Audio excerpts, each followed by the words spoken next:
नमस्कार, आप देख रहे हैं न्यूज 24। मैं हूं आप सभी के साथ विपनेश माथुर और ब्रेकिंग विद एजेंडा में आप सभी का स्वागत है। नीतीश संभालेंगे कमान, विपक्षी दल जाएंगे मान। आज हम इसी पर बात करने वाले हैं। ब्रेकिंग विद एजेंडा में चर्चा पीएम मोदी और नीतीश कुमार की हम करेंगे। चर्चा पीएम उम्मीदवारी के लिए रेस में खड़े हो रहे विपक्षी नेताओं की भी होगी। चर्चा ममता बनर्जी की महत्वाकांक्षी जो सोच है उसकी भी होगी। अखिलेश यादव का राजनीति और शरद पवार की जो रणनीति है उस पर हम चर्चा करेंगे। इसीलिए चर्चा अहम है क्योंकि नीतीश कुमार ने बिहार 2024 के लिए नए संकेत दे दिए हैं बिहार से, और पीएम उम्मीदवारी की चर्चा शुरू होते ही उनके पास बहुत फोन लगातार आ रहे हैं और उन्होंने कहा भी मीडिया के सामने। लेकिन क्या मोदी के सामने 2024 में नीतीश कुमार पूरे विपक्ष को एकजुट करने में कामयाब हो पाएंगे? क्या पूरे विपक्ष को खड़ा कर पाएंगे अपने साथ? आज हमारी चर्चा का विषय यही है। चर्चा इसीलिए क्योंकि नीतीश कुमार का नाम आते ही सारे विपक्षी नेताओं की महत्वाकांक्षाएं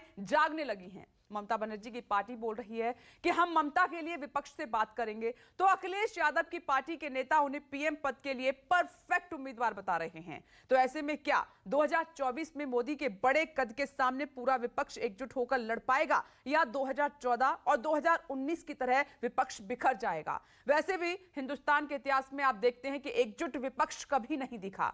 संयुक्त उम्मीदवार तो कई बार घोषित हुए लेकिन लड़ाई नहीं लड़ पाए। राष्ट्रपति चुनाव और उपराष्ट्रपति चुनाव इसके अभी ताजा उदाहरण हैं। 1977 में इंदिरा गांधी और कांग्रेस के खिलाफ जेपी आंदोलन तो खड़ा हो गया, लेकिन उसमें भी नेतृत्व की खींचतान का नतीजा ही आज कई क्षेत्रीय पार्टियों का स्वरूप ले चुका है। मोरारजी देसाई से लेकर चौधरी चरण सिंह तक मोरारजी देसाई की महत्वाकांक्षाओं ने अब अस्थिर रखा। तो क्या नीतीश भी ऐसी विपक्ष का चेहरा होंगे, या पूरा विपक्ष नीतीश के साथ एकजुट हो पाएगा? इसी मुद्दे पर करेंगे चर्चा, लेकिन उससे पहले विपक्षी पार्टियों के जो अलग अलग सुर हैं वो सुन लीजिए। देखिए भाई, एक बात हम हाथ जोड़कर भी कहते, वो सब मेरे मन में कोई बात नहीं। जो कहता रहे हमारे नजदीक भी कह देता, हम प्रणाम करते। छोड़ो ना भाई, तो हमारा काम है सबका काम करना, और हम कोशिश करेंगे कि सभी दल मिल करके एक साथ चलें। विपक्ष वाले जो हम लोग तो चाहेंगे ना सबको एकजुट करने का, तो उसमें पॉजिटिव है काम कर रहे हैं। बहुत लोगों का फोन आ रहा है, बात हो रहा है, हम सब कर रहे हैं, सब करेंगे। पहले अपना यहाँ का काम करके फिर और जगह पर। कि अगर नरेंद्र मोदी जी देश के प्रधानमंत्री बन सकते हैं तो कोई भी देश का प्रधानमंत्री बन सकता है। और इसमें तो अभी पहले सब ऑपोजिशन पार्टी को लोगों को साथ बैठना चाहिए, और जो बिहार ने करके दिखाया है इसका मैसेज संदेश जो है पूरे देश में गया है। अभी पीएम पद के लिए बहुत प्रीमेच्योर है, अभी कोई कुछ नहीं कह सकता। सारा विपक्ष एकजुट होकर चुनाव लड़ेगा, हमें ऐसी उम्मीद है। और ये तो एमपी डिसाइड करेंगे कि कौन पीएम होगा। अगर हमारे एमपीज़ की तादाद ज़्यादा होगी तो अखिलेश यादव जी में कोई कमी नहीं है पीएम बनने से। वो भी एक पीएम के परफेक्ट कैंडिडेट हैं, हो सकते हैं, बाकी वो उनकी इच्छा के ऊपर है। तो ये तो अभी चुनाव के बाद डिसाइड होगा कि कौन बनेगा कौन नहीं बनेगा। ये तो विपक्ष के सारे बड़े नेता मिलकर तय करेंगे। कि जो जाति और धर्म ये समाज की सच्चाई है, इसके मद्देनज़र अगर अपने साथ वो 5 डिप्टी सीएम का पद सृजित करके शपथ दिलाएं तो महागठबंधन को ज़्यादा ताकत मिलेगी। एक पिछड़े वर्ग से, एक अति पिछड़े वर्ग से, एक अनुसूचित जाति से, एक अल्पसंख्यक मुस्लिम समुदाय से और एक सवर्ण जाति से किसी को डिप्टी सीएम बनाए तो निश्चित रूप से हम कह सकते हैं कि आगे आने वाले 2024 से नहीं 2025 के चुनाव में भी भाजपा का सुपड़ा साफ होगा और भारतीय जनता पार्टी की कोई हैसियत नहीं रह जाएगी सूबे बिहार में। आज फिर इनको प्राइम मिनिस्टर बनने का एक कीड़ा काटने लगा है, तो बहाना कर रहे हैं। मैं तो कहता हूं इधर उधर की बात मत कर, सीधा कह कि मैं प्राइम मिनिस्टर बनना चाहता हूं और भारतीय जनता पार्टी के साथ उम्मीदवार भी नहीं बन सकता। अब इन बयानबाजियों को सुनकर आप अंदाजा लगा सकते हैं। बड़ा सवाल यही है कि क्या 2024 के लिए विपक्ष एकजुट हो पाएगा? क्या प्रधानमंत्री नरेंद्र मोदी का सामना विपक्ष एकजुट होकर कर पाएगा, यही सवाल है। ये देखिए कुछ तस्वीरें आपके सामने। उम्मीदवारी पर नीतीश कुमार ने पूरी तरीके से चुप्पी साधी हुई है। उन्होंने कहा कि हम बिहार के लिए काम करेंगे, लेकिन दूसरी जो अपोजिशन की पार्टियां हैं उनके सुर बुलंद होने लगे हैं और वो अपने अपने नेता के नाम गिनाने लगे हैं। एसपी सबसे बात करेगी, समाजवादी पार्टी के सांसद कह रहे हैं, नेता कह रहे हैं कि अगर हमारे सांसद ज्यादा हुए तो हम उनकी सुनेंगे, हम पहले बात करेंगे और अभी किसी के नाम पर कुछ भी बोलना जल्दबाजी होगा। टीएमसी की तरफ से भी आवाज उठ रही है कि दीदी बन सकती हैं 2024 में प्रधानमंत्री पद की उम्मीदवार। तो ये अभी से ही रस्साकशी जो है शुरू हो गई है। चर्चा करने के लिए बड़ा पैनल हमारे साथ मौजूद है और मेरे दो सहयोगी आपको टीवी स्क्रीन पर नजर आ रहे हैं, राजीव रंजन और सौरभ कुमार। इधर BJP spokesperson Anila Singh ji हमारे साथ जुड़ गई हैं, Samajwadi Party spokesperson Kirti Nidhi Pandey ji हमारे साथ मौजूद हैं, अभिषेक झा जी जुड़ गए हैं, जेडीयू स्पोक्स पर्सन हैं, और शुभांकर भट्टाचार्य जी टीएमसी लीडर। आप सभी का बहुत बहुत स्वागत है ब्रेकिंग विद एजेंडा की इस बहस में। लेकिन चर्चा राजीव मैं आपसे कर रही हूं।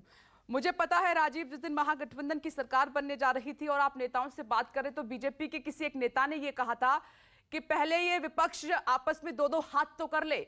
तो वही बात सच साबित हो रही है कि नीतीश कुमार ने अभी तो कहा ही नहीं, वो कह रहे हैं बिहार के लिए काम करेंगे, लेकिन यहां पर अभी से ही नीतीश कुमार पर विपक्ष की टोन बदल गई है। तो ऐसे में सवाल यह है कि क्या 2024 के लिए विपक्ष एकजुट हो पाएगा? क्या प्रधानमंत्री का सामना विपक्ष कर पाएगा एकजुट होकर?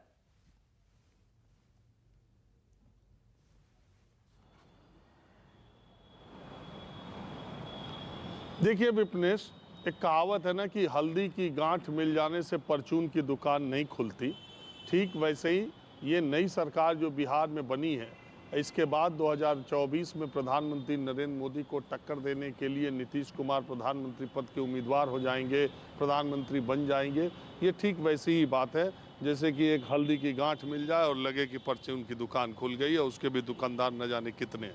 देखिए मूल बात, ज़मीनी सच्चाई ये है कि दरअसल अगर आप गंभीरता से देखें देश के पॉलिटिकल जो डेवलपमेंट्स हुए हैं पिछले 2 महीनों में, उसमें क्या हुआ है। सबसे इम्पॉर्टेंट इवेंट जो है पॉलिटिकल डेवलपमेंट महाराष्ट्र में हुआ है, जहां देश की उत्तर प्रदेश के बाद देश की सर्वाधिक लोकसभा सीटें जिन प्रदेशों में हैं 48, उनमें एक महाराष्ट्र भी है।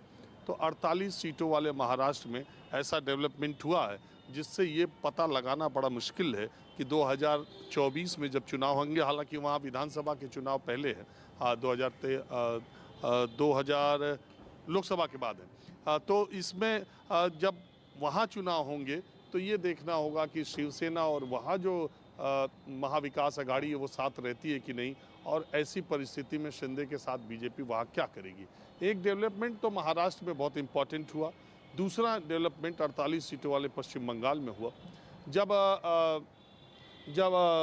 42 सीटों वाले, जब पार्थ चटर्जी के पास इतना कैश पकड़ा गया, आपने देखा, पूरे देश ने देखा। वो उससे टीएमसी पाला भले बदल ले, लेकिन ममता बनर्जी की छवि पर भी आंच आई है और टीएमसी पर भी आंच आई है, उनकी छवि पर भी इसको आघात पहुंचा है टीएमसी की, ममता बनर्जी की सरकार को पार्थ चटर्जी के केस से। इन परिस्थितियों में और हाल के चुनाव के जो नतीजे आए, भारतीय जनता पार्टी जिस तरह से विजयी रही, इन परिस्थितियों में नीतीश कुमार के बीजेपी के हाथ झटक देने से विपक्ष को एक संजीवनी तो जरूर मिली है। एक जो नैराश्य का भाव, एक निराशा का भाव जो विपक्ष में था वो थोड़ा जिंदा हुआ है, और जो मोदी विरोध की ताकतें हुई हैं, उन मोदी विरोध की जो ताकतें हैं उनको एक उम्मीद सी बधी है कि चलो 2024 में कुछ तो मिला। लेकिन ये लड़ाई बहुत लंबी है।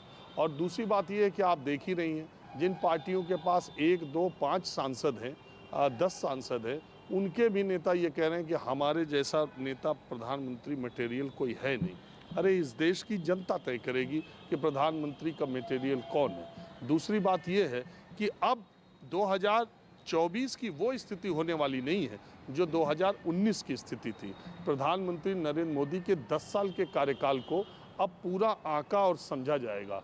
पहले कार्यकाल को उस तरीके से देश ने नहीं देखा था जैसे दूसरे कार्यकाल को देखा जा रहा है। जिस हिसाब से ईडी, सीबीआई, विपक्ष के नेताओं को के खिलाफ कार्रवाई और विपक्ष की सरकारों को लगातार जगह जगह पर तोड़ करके या हटा करके अपनी सरकारों को स्थापित करना, ये जो दूसरे कार्यकाल में हुआ है, ये जो महंगाई का मामला चल रहा है, ये जो रोजगार का मामला चल रहा है, ये जो अग्निवीर का चल रहा है। देखिए पहले कार्यकाल में तो 5 साल की बात क्या है, एक मौका और देना चाहिए टाइप मामला था, लेकिन अब 10 साल एक बड़ा वक्त होता है और 10 साल में एक एंटी इनकम्बेंसी भी क्रिएट होती है। लेकिन कुल मिला के अगर आप देखें तो ये चुनाव प्रधानमंत्री नरेंद्र मोदी, आरएसएस और बीजेपी इसको हमेशा राष्ट्रपति चुनाव की तर्ज पर, अमेरिका के राष्ट्रपति का जैसा चुनाव होता है ना, उस तर्ज पर ले जाने की कोशिश करते हैं कि हमारे पास तो नरेंद्र मोदी हैं, आपके पास कौन है।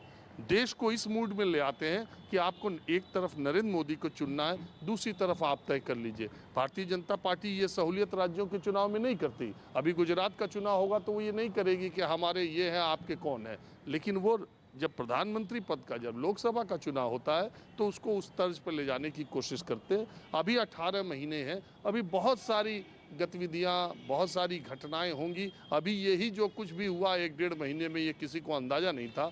राजनीति करवट बहुत तेजी से बदलती है। मुझे लगता है कि विपक्षी एकता वो तभी संभव है जो कांग्रेस पार्टी इस देश की सबसे बड़ी विपक्षी पार्टी है, और ये कहने में मुझे कोई संकोच नहीं है कि प्रधानमंत्री नरेंद्र मोदी के सत्ता में आने के बावजूद अगर एक पार्टी सबसे ज़्यादा विपक्ष की संसद और सड़क पर लड़ती हुई दिखाई देती है तो उसका नाम कांग्रेस है। उसको सीटें चाहे जितनी मिलती हो, उसको जन समर्थन चाहे जितना मिलता हो, लेकिन लड़ती हुई विपक्षी एक ही पार्टी है और वो देश की सबसे बड़ी पार्टी है। हालांकि उसकी सदस्य संख्या रीजनल पार्टीज़ के बराबर भी हो गई थी पिछली बार, लेकिन उसके बावजूद भी कांग्रेस पार्टी जब तक ये मन नहीं बनाएगी तब तक देश में किसी को विपक्ष के नेता का प्रधानमंत्री पद का चेहरा बनना मुझे लगता है कि बहुत मुश्किल है।